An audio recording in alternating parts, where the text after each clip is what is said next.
El Adviento proviene del latín que significa venida del Redentor.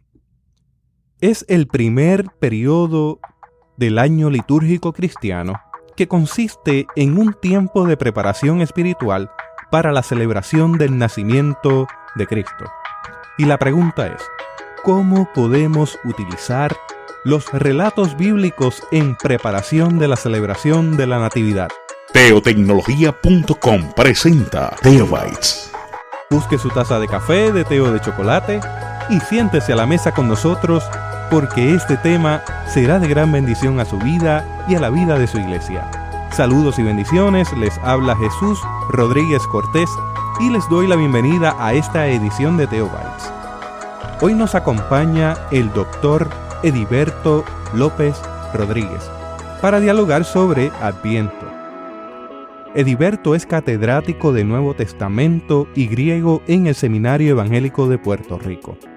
Posee una maestría en Divinidad, una maestría en Sagrada Teología y un doctorado en Nuevo Testamento. Ediberto ha contribuido en tantas facetas del quehacer teológico en nuestro Puerto Rico y a nivel de América Latina. Estados Unidos también está incluido dentro de ese alcance. ¿Qué más le puedo decir? Ediberto ya ha estado con nosotros en este podcast. Este sería un cuarto podcast que hemos grabado en ocasión de la Natividad y a mí me place darle la bienvenida a Ediberto a Teobytes. Bienvenido. Saludos Jesús, saludos a la audiencia de Teobytes en todos los lugares y rincones del mundo que nos puedan escuchar a través del tiempo. Qué alegría me da estar nuevamente contigo. Les quiero relatar algo que ha ocurrido grabando este podcast. Saben que llevábamos algunos 10 minutos grabando cuando me di cuenta que la grabadora no había comenzado a grabar.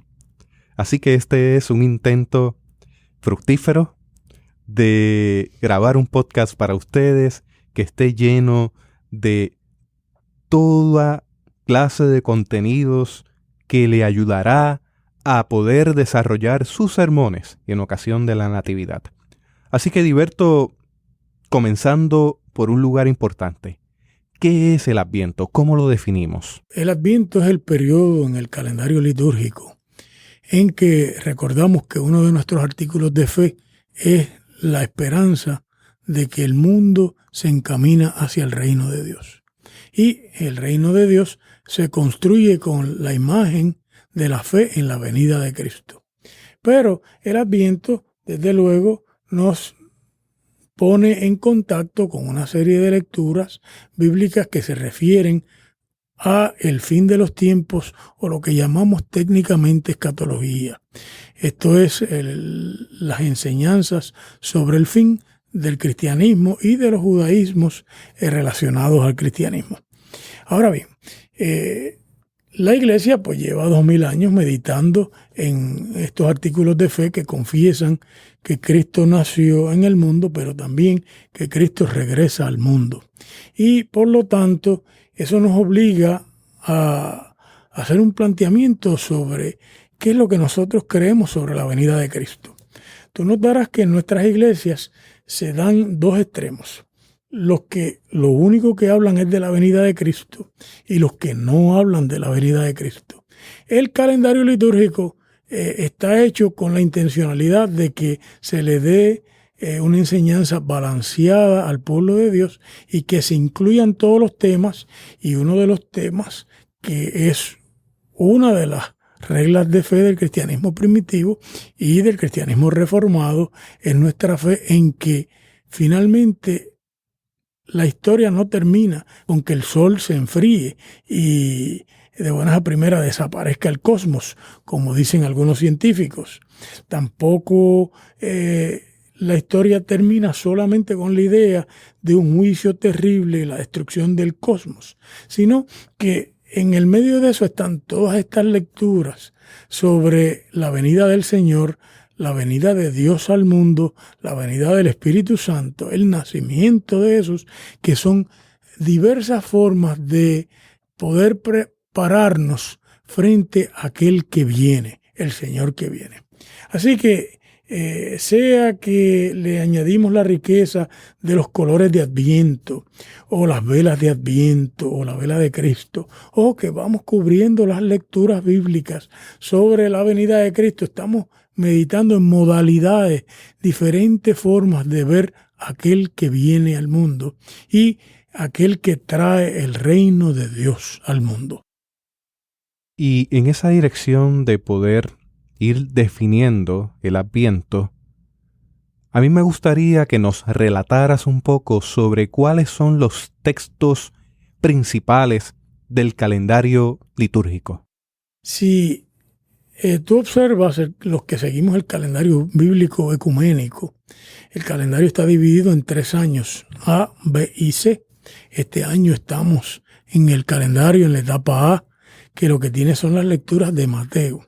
Y se va a concentrar en las lecturas de Mateo que se refieren a la venida final de Cristo o al juicio que anunciaba Juan el Bautista. Esas son las primeras lecturas que hay.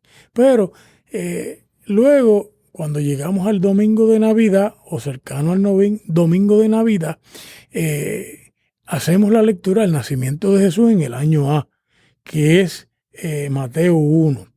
Luego, cuando termina el Adviento y va a comenzar la Epifanía, hacemos la lectura de Mateo 2, que es la lectura de los magos, porque los magos vienen y son el fundamento para explicar cómo se nos ha aparecido el Señor en el mundo. ¿Dónde está el Señor en el mundo? Es la pregunta que hacen los magos que llegan a Jerusalén. Y luego de eso vienen los 7 domingos de la Epifanía. Así que es un periodo de varios domingos de transición entre Pentecostés y la Epifanía, que celebran el llamamiento de la palabra de Dios a estar pendiente de aquel que viene. Quisiera recapitularte que la venida de Cristo no es solo en ira, sino que la venida de Cristo también es su nacimiento. Y el nacimiento de Cristo es que vino al mundo como uno de nosotros, de manera que Cristo fue niño. Cristo hubo que darle de mamar en el seno materno, hubo que limpiar al niño, hubo que consolarlo cuando lloraba. Era completamente humano. Ireneo de Lyon se enseñaba que para que Dios pudiera redimir lo humano tenía que asumir lo humano. Y en la niñez de Cristo y su pobreza, Cristo ha asumido todo lo que es humano. Por lo tanto, esta es una venida de Cristo muy consoladora, muy solidaria. Cristo se hace uno de nosotros y más que uno de nosotros, un ser humano en los márgenes, en la pobreza, en las dificultades de la vida. Pero también nosotros estamos celebrando desde luego todo lo que tiene que ver con la venida de Cristo en términos de cómo Cristo está presente en nuestra vida, cómo ha interrumpido nuestra vida para darle sentido al encuentro con lo sagrado.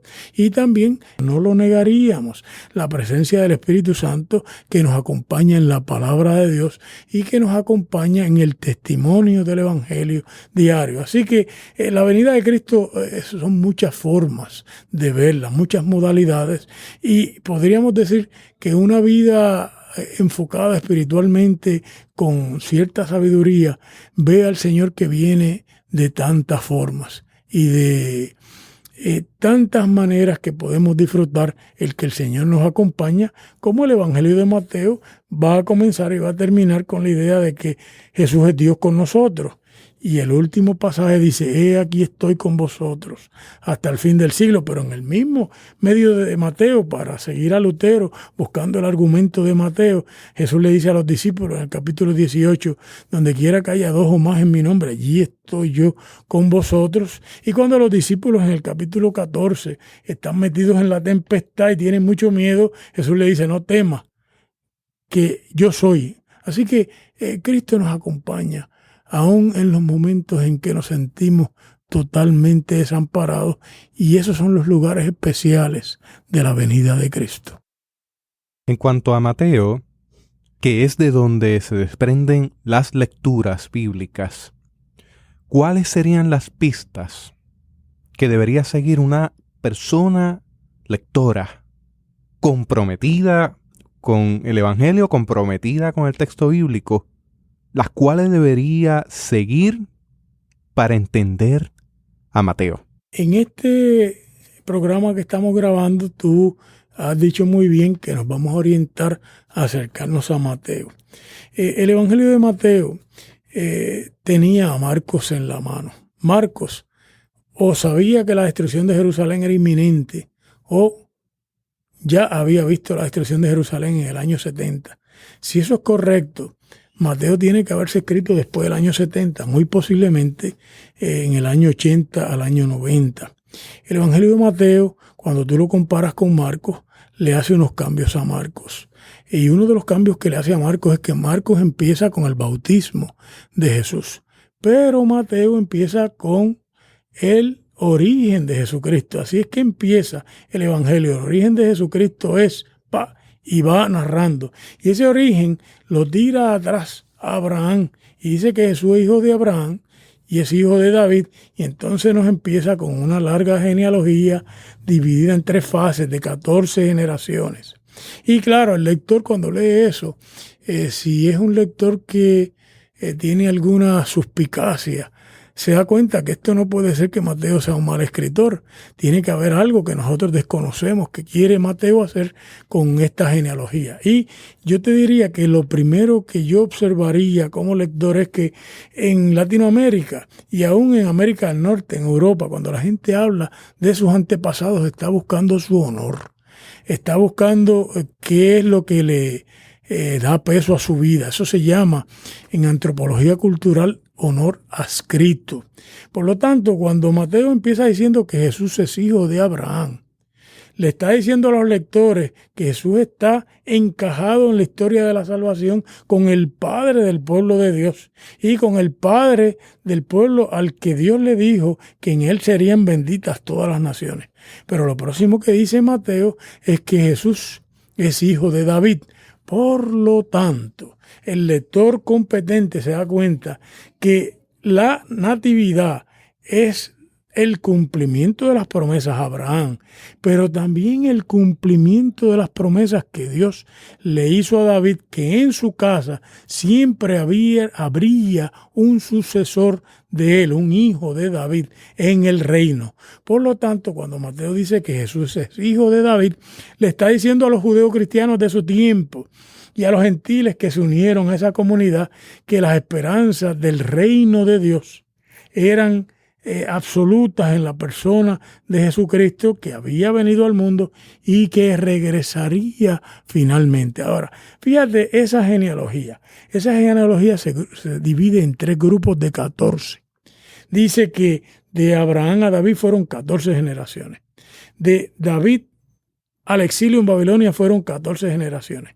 Del exilio en Babilonia al nacimiento del Mesías fueron 14 generaciones. Obviamente, Mateo quiere que el lector, y especialmente si es judío, se dé cuenta de que él está jugando con el nombre David en hebreo. El nombre David en hebreo no había números. En hebreo los números se hacían con letras. En el hebreo prácticamente no habían vocales. Por lo tanto, con las letras, las primeras 10 letras se hacía del 1 al 10 y de ahí en adelante las próximas por decenas y después por centenas.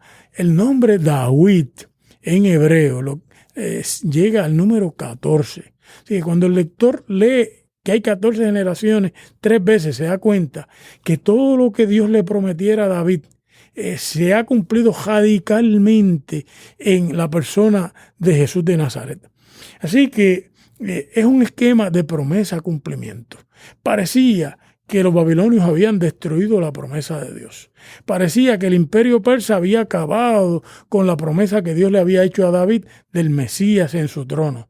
Parecía que los griegos y los romanos habían acabado de borrar la historia de la salvación. Y ahora Mateo le dice a su iglesia en el año 85, después de la destrucción de Jerusalén, ni Babilonia, ni Persia, ni los griegos, ni los romanos, ni ahora Tito, ni Vespasiano han destruido, porque la promesa de Dios está en pie en el Mesías que ha nacido, que ha tenido un ministerio, que ha sido coronado en la cruz y que ahora está sentado a la diestra de Dios y que está en medio de nosotros hasta el fin del siglo. Así que esa primera lectura nada más ya te da una pista del Adviento. Dios está en su promesa. Dios le ha prometido a su pueblo que el mundo está destinado a un reino de justicia. Y ese reino de justicia es realidad en la persona de Jesucristo. Pero lo otro que hay que mirar es que Dios le ha hecho una promesa a Abraham. Y es que las naciones van a ser bendecidas a través de Abraham. Y por eso es que aparecen esas 4 mujeres ahí. Esas 4 mujeres son gentiles. Esas 4 mujeres son Tamar, que es cananea, es la prostituta que recibió a los espías cuando se cruzó a la tierra de la promesa, es Ruth y es la mujer de Urías. Y esas 4 mujeres todas son gentiles. Así como esas mujeres se meten en la genealogía de Israel, con eso Mateo le quiere decir a las naciones, quiere mandarle un mensajito a las naciones de que la promesa de bendición que Dios había hecho, que vendría escatológicamente, ya es una realidad en el hijo de esas 4 mujeres. El hijo de esas 4 mujeres es Jesús de Nazaret. Pero tú sabes que los judíos difamaron muchísimo al cristianismo, los judíos que no creían en el Mesías en el segundo siglo, y pues acusaron a Jesús de ser un hijo ilegítimo, etcétera, en el segundo siglo. Bueno, Mateo, con estas 4 mujeres también tienen irregularidad. Quiere dar un mensaje de que el que viene no solo viene a bendecir las naciones, no solo es el Mesías, sino que Él salvará a su pueblo de sus pecados. Por lo tanto, así como estas mujeres tenían gran irregularidad personal, y ahora un bisnieto de ellas venía a salvarlas de sus pecados, ahora la audiencia que escucha a Mateo, que lee a Mateo, que lee esta genealogía, sabe que el que viene no viene a darle palos a la gente, viene a salvarlos de sus pecados. Así que Mateo, en cierta manera, es la proclamación del Evangelio a través de esta genealogía. Heriberto, ¿alguna otra recomendación con respecto a Adviento? Sí, Mateo tiene 2 lecturas más que se van a leer en Adviento. Se va a leer el relato del nacimiento del niño real, que está en Mateo 1, 18 al 25. Y yo creo que ahí nos debemos acercar nuevamente a esa lectura, porque esa es una lectura extraordinaria. Es la versión de Mateo del nacimiento del Señor. Y si ustedes leen, nuestra audiencia, a Lucas 1, 35 al 2:20 y a Mateo 1, 18 al 25, van a notar que hay alrededor de 11 detalles comunes entre Mateo y Lucas que nos dejan saber que Mateo tenía un relato escrito u oral en la mano sobre el nacimiento de Jesús. Y ese relato contaba lo siguiente, que el Mesías cristiano, Jesús de Nazaret, había nacido de una mujer que se llamaba María. Que María estaba desposada con un hombre judío que se llamaba José, pero no vivía con él. Que María había salido encinta antes de estar casada con este hombre y no había salido encinta porque tuviera concurso sexual con él. 4.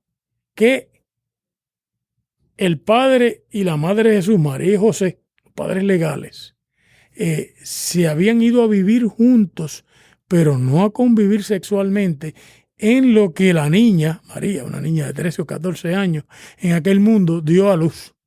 Luego, que hubo un ángel que le avisó, le anunció, le dio la anunciación en Mateo a José, en Lucas a María, sobre quién era este niño, qué significaba y cómo iba a ser nombrado.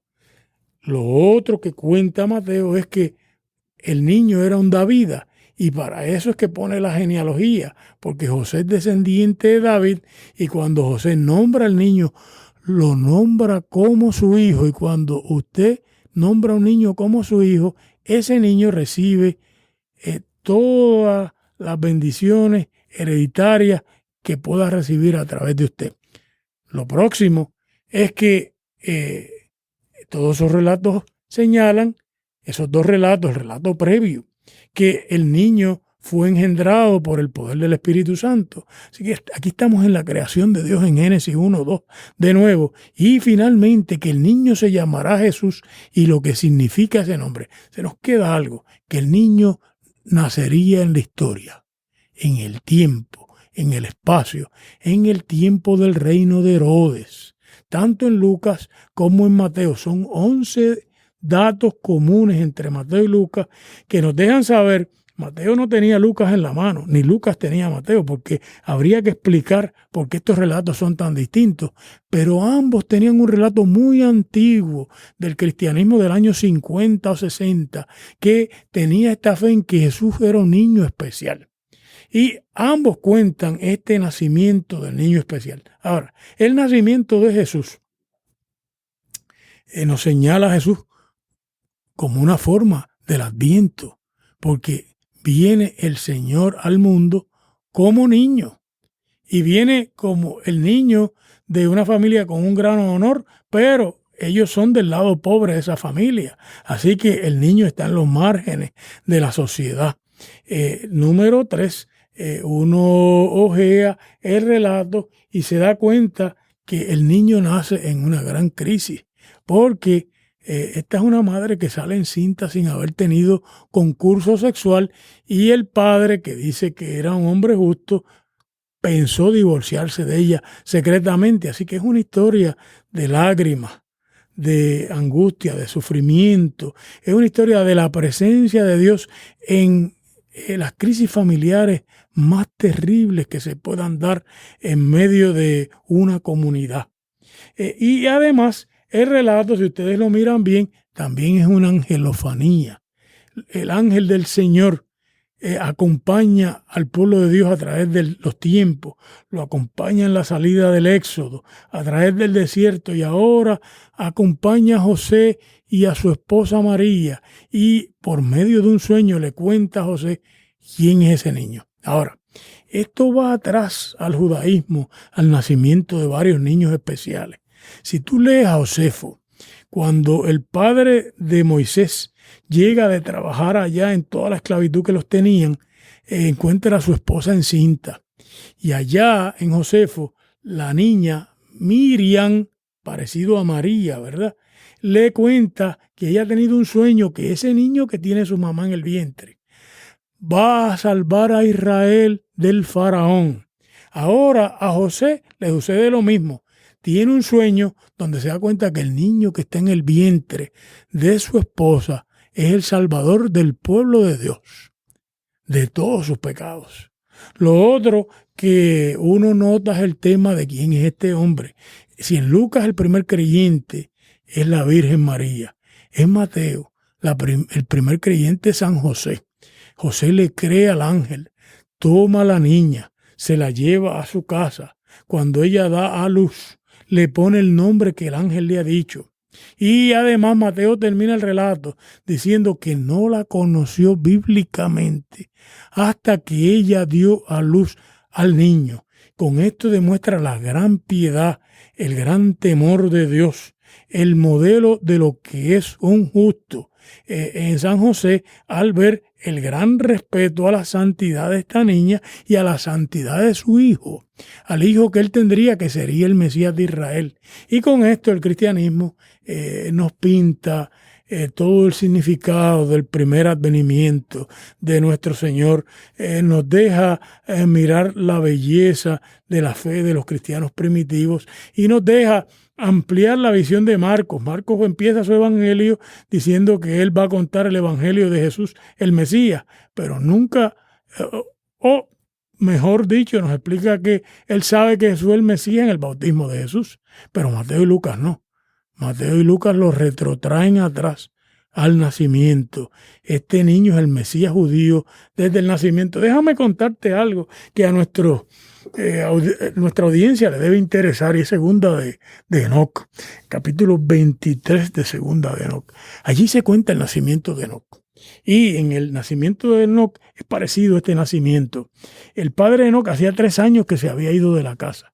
Y cuando regresa encuentra a la mujer, Teonima se llamaba, con una barriga de 9 meses.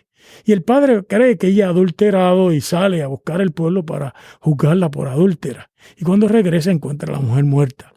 Pero encuentra a un niño de 3 años sentado al lado de ella, vestido de sacerdote, con el sello del Dios vivo en el pecho. Repito, con el sello del Dios vivo en el pecho.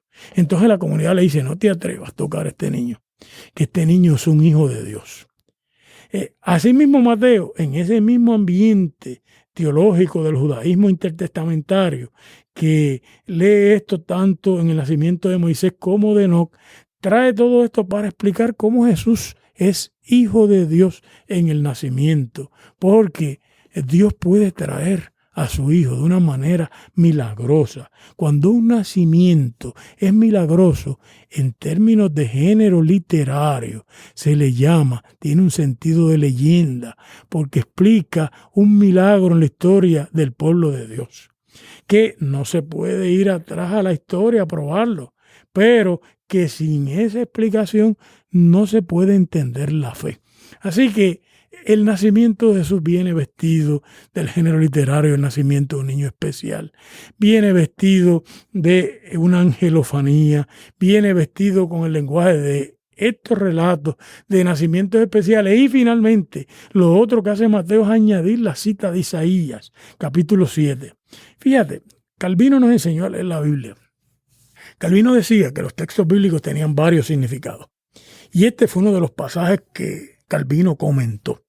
Calvino se dio cuenta que el nacimiento del hijo de la Virgen en Isaías 7 se refería a la crisis siroefraimita en el siglo VIII, en el año 735 antes de la era común. Y allí eso tenía que ver con la invasión de Asiria a Israel y a Siria. Y Siria e Israel trataron de dar un golpe de estado a la monarquía de Judá y poner un rey que ellos pudieran manipular. El profeta Isaías va y habla con el rey y le dice, no te preocupes, acuéstate a dormir tranquilo. La mujer joven, en hebreo, Alma, saldrá encinta. Y después que todo esto acabe, esas mujeres le pondrán por nombre a sus niños, Emmanuel, Dios con nosotros. Ahora, 500 años después, esto se traduce al griego en Alejandría. Y cuando se traduce al griego en Alejandría, ya no se traduce mujer joven, se traduce Parthenos. Para los cristianos, una pista fenomenal para hablar de un nacimiento especial, el nacimiento de la Virgen. Pero en el mundo greco-romano, para poner a Jesús tú a tú con las grandes imágenes de los hombres divinos que había en el mundo greco-romano, que también eran nacidos de manera especial a través de los dioses y las mujeres. Pero hay algo diferente.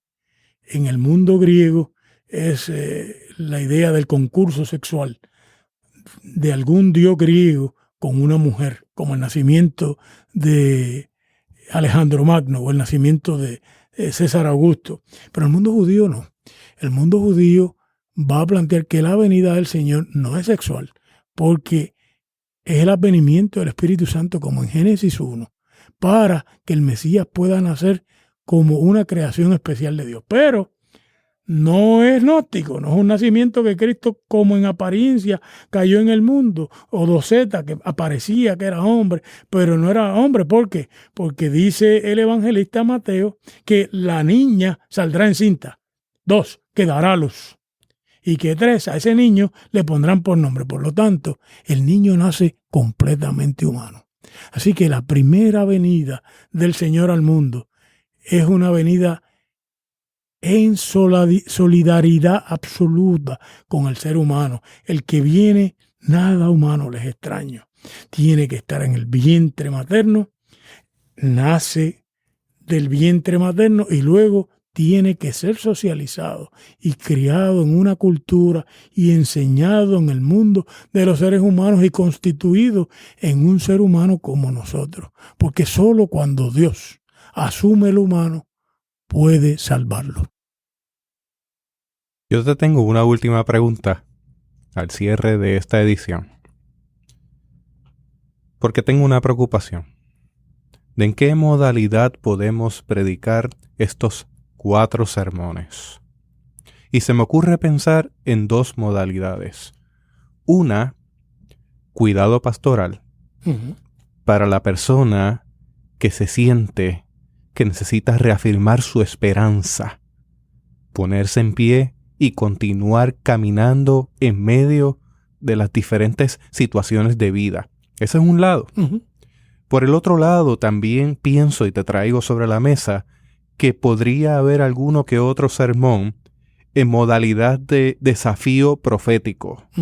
Cómo yo exhorto a la comunidad a hacer, a encarnar ese Cristo vivo en la vida en este periodo preparatorio que nos lleva a un año nuevo lleno de retos.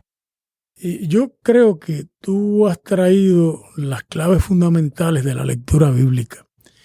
La lectura bíblica se hace para ver lo que Dios nos anuncia con su palabra.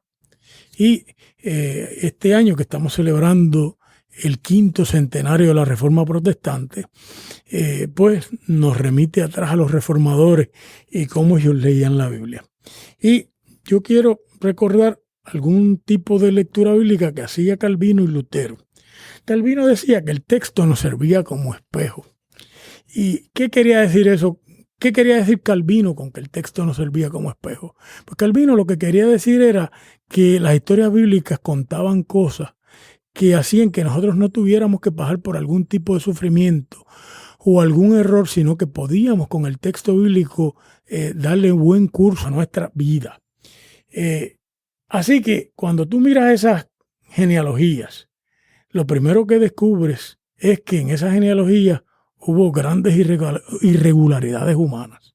Y por lo tanto, a mí me parece que en esta Navidad nosotros lo primero que podemos decir es que una forma de la venida de Cristo es que Cristo, en toda su historia, desde su antepasado hasta el presente, es el gran redentor humano de todos los errores que puede cometer el ser humano, de todas las maldades que nosotros podemos llevar a cabo, de toda nuestra fragilidad ética, moral, política, humana.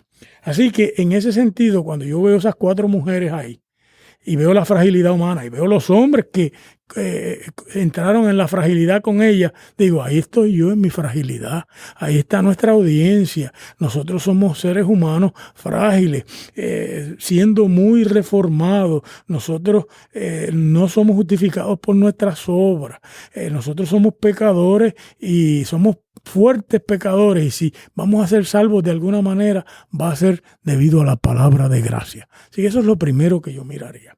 Lo segundo que yo miraría es, Lutero decía que la Escritura viene al ser humano como ley.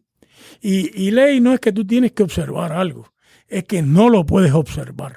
Cuando tú oyes los 10 mandamientos, esos 10 mandamientos para nosotros se convierten en mandamientos que nos arrinconan, que nos provocan angustia, que nos provocan sufrimiento, porque nos damos cuenta que nosotros hemos fracasado con esos hombres de Israel y con esas mujeres de Israel y que hemos terminado en algún tipo de exilio, sea político o sea psicológico o algún tipo de exilio en la vida familiar. Y cuando yo me doy cuenta que realmente Lutero le llamaba a eso angustia que provoca el encontrarse con la ley, yo me doy cuenta que esos relatos me ponen en la angustia que tiene toda esa genealogía y luego la angustia que tiene San José con esta situación de esta niña encinta. De buenas a primeras, yo encuentro que la palabra de Dios me arrincona para que yo entonces tenga que ver cómo esa misma palabra de Dios me puede salvar. Lutero hacía un juego con esto. Decía, cuando la Escritura viene en ley, te da un no. Cuando viene en evangelio, te da un sí de Dios. Fíjate todos los sí de Dios que hay en estas lecturas. Número 1, el evangelista se da cuenta que a pesar de todos los fracasos que ha habido en la historia de Israel, a pesar de que fueron a parar a Babilonia, Babilonia no pudo derrotar la promesa que Dios le había hecho a Abraham y a David, y de allá Dios los trajo. Así que cuando yo veo esta genealogía y veo mi propia vida con sus altas y bajos, digo, Dios sabrá sacarme para cumplir su promesa en mi persona. 2, yo me doy cuenta que que aquí estas 4 mujeres y los maridos que ya tuvieron, porque la última, la mujer de Urías, no dice mujer ni siquiera, el texto en griego tiene un blanco, una elipsis, es el traductor el que ha añadido eso. Pues tiene un hombre ahí, tiene al rey David, y son 2 irregulares. Y con Ruth pues está Booz, y allá con Tamar está Judá. Y esas 4 mujeres y esos 4 hombres que habla el texto somos nosotros en nuestro fracaso. Y a pesar de nosotros fracasar y errar, cuando la historia continúa y se convierte en el nacimiento del Redentor y del Salvador, digo, Dios con su palabra va por encima de mi fracaso. Dios con su palabra va por encima de mi pecado. Dios con su palabra va por encima de mi debilidad. Yo soy pecador, pero soy justo en la palabra de Dios. Yo soy una persona que realmente no puedo obrar la voluntad de Dios y ser salvo por mis obras, pero en la palabra de Dios puedo confiar en la promesa de Dios y puedo recostarme en esa palabra de Dios y decir, en Él, en Cristo Jesús, soy justo. Y por lo tanto puedo tener gran consuelo, pero también puedo tener gran consuelo social. Podemos tener un tiempo muy difícil político, económico, cultural, y yo puedo confiarme en que como Dios le prometió esto a Abraham y a David, el tiempo nuestro no es mayor que Dios y no es mayor que la palabra de Dios. Y por lo tanto, en la hora oscura de la noche, esperamos la madrugada gloriosa de los hijos e hijas de Dios. Por el otro lado, cuando yo miro a San José, me doy cuenta que tengo un modelo de obediencia. San José es una persona a la que el Señor se le aparece cuando está planeando hacer el mal. Cuando está planeando de alguna manera salir de la situación que tiene su esposa legal con un embarazo que no es de él. Y el ángel del Señor se le aparece y le dice que no teman tomarla y que la tome y que ella está encinta y va a dar a luz un niño. Y él, cuando despierta del sueño, es un modelo de una persona que es un obediente. Y la justificación por la fe nos llama al acompañamiento del Espíritu Santo para que nosotros podamos dar el fruto de Dios en esta vida y obedecer como San José. Pero si tú miras el próximo relato, en el próximo relato los que sueñan son los magos. Y en el próximo relato de Mateo 2, a los magos les he dicho que no vuelvan donde Herodes, porque Herodes busca matar al niño. Los magos saben que ese niño es el niño real. Han venido y lo han adorado, le han traído sus mejores dones. Pero cuando oyen el ángel del Señor, la palabra del Señor, mucho más que una estrella, dice que los magos no volvieron por el mismo camino. Por lo tanto, esos magos somos nosotros los gentiles, que hemos encontrado por nuestras vías de las religiones de la paganía la necesidad de la salvación, porque estaba escondida en toda la cultura la palabra de Dios que llamaba. Pero luego con la Escritura encontramos la promesa clara de la salvación. Y cuando hemos encontrado al niño, lo hemos adorado, nos hemos postrado ante él. Sabemos que es el Rey del judío, pero sabemos que es mucho más que eso. Sabemos que es Dios con nosotros, por eso es que se adora. Y por eso es que no se comete idolatría en el Evangelio de Mateo, a pesar de que Jesús le dice al diablo que solo se puede adorar a Dios. Cuando se adora a Jesús, se está adorando a Dios. Y ahora los magos, que es el tercer relato que tenemos, se levantan del sueño y no vuelven a Herodes, sino que se van por otro camino. Ese es el camino de aquellos a los que les alcanza la palabra de Dios, aquella a los que la promesa de Dios les llama a una vida nueva, y cuando oyen esa palabra del Evangelio vuelven a la vida, pero por otro camino. Muchas gracias, Ediberto. Estoy bien emocionado y bien contento de que hayamos podido grabar esta edición especial de Adviento para Theobites. Ya sé que se va a repetir otra ocasión, otra serie de sermones dirigidos a temas específicos desde la perspectiva de una interpretación bíblica responsable. Heriberto, ¿algo más al cierre de esta edición? Queremos darle las gracias a nuestra audiencia por escucharnos. Nos pueden escribir a nuestro correo electrónico edibertolopez@gmail.com y con mucho gusto le contestaremos las preguntas. Y eso yo no tengo manera de agradecerte, llegarle a esta gran audiencia en nuestra gran América, Norte, Centro y Suramérica, y quizás en otros lugares del mundo que puedan escucharnos en este idioma que Dios nos ha dado a nosotros, el español, para poder meditar sobre las riquezas de la Escritura. Que Dios te bendiga en este Adviento, a ti, a tu familia, a tu niñito y a tu niñita, que son formas en que el Señor también ha venido a tu vida. Y que son las formas en que el Señor viene a nosotros en nuestros hijos, en nuestros nietos y de tantas maneras. Así que, como dice el himno, viene el Señor, ¿verdad? Vendrá Emmanuel. Alégrate, oh Israel. Amén. Si usted desea encontrar las notas de este episodio, le invitamos a visitar nuestra página en la internet www.theobites.com/Adviento, www.theobites.com/Adviento. Le invitamos a compartir este episodio con otras personas, que les será de gran bendición a sus vidas, al igual que lo ha sido para la mía y yo sé que para la suya. Hasta aquí esta edición de Theobites. Gracias por darnos el privilegio de llegar hasta ustedes a través de las redes informáticas. Será hasta el próximo episodio. Que la paz y la gracia de nuestro Señor Jesucristo sea con ustedes.